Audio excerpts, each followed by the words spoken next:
Hello, I'm Thea Marcacci, and this is Leslie Court, and we're with Aries Sports.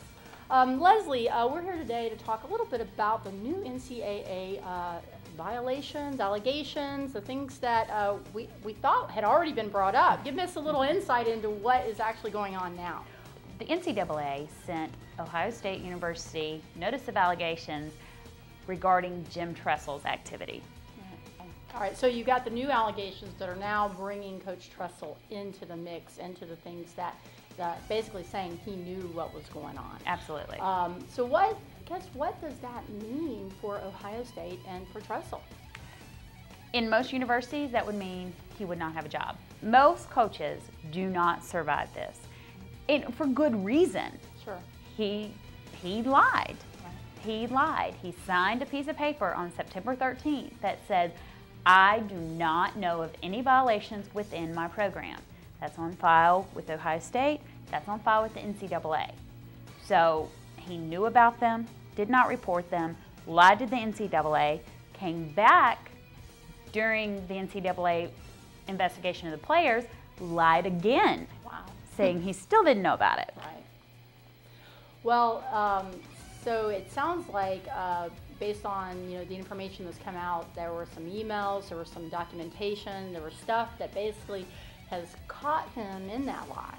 Oh, absolutely. There is no way for him to get out of this at this point. And that's the disturbing part. He came out and said, my players didn't know any better.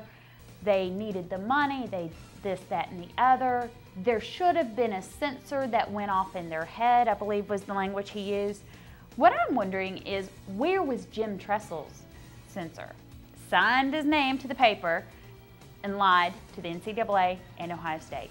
December, he lies again to the NCAA and to Ohio State.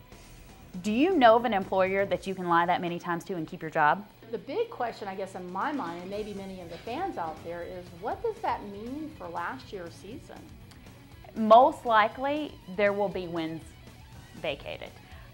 That's, again, up to the NCAA discretion. Had he reported that on September 13th, those players would not have been allowed to play.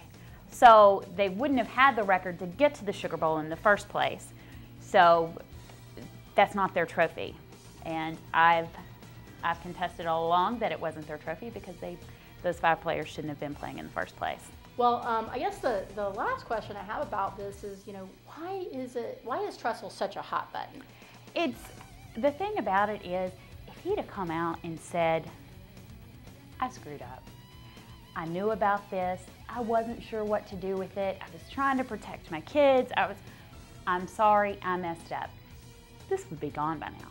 Sure. It would be gone. His self-imposed suspension would have been fine. Okay. But what he did is he let these kids take the fall. Oh, forgive them. They don't know any better. They didn't have guidance. He was supposed to be that guidance, to put it out there and say, okay, I made my mistakes, let me take the consequences. He ran from the consequences until the Ohio State server sold him out. The big thing is you want everybody to be on the same playing field to the best possible, the best that you can possibly do. That's why the rules are there. But if people start bending those rules to their favor, then you're not on the same playing field. No, and that's why NCAA is out there. So, well, thank you so much, Leslie. I appreciate it. I'm Thea Marcacci. We're with Aries Sports. Have a great day. See you next week.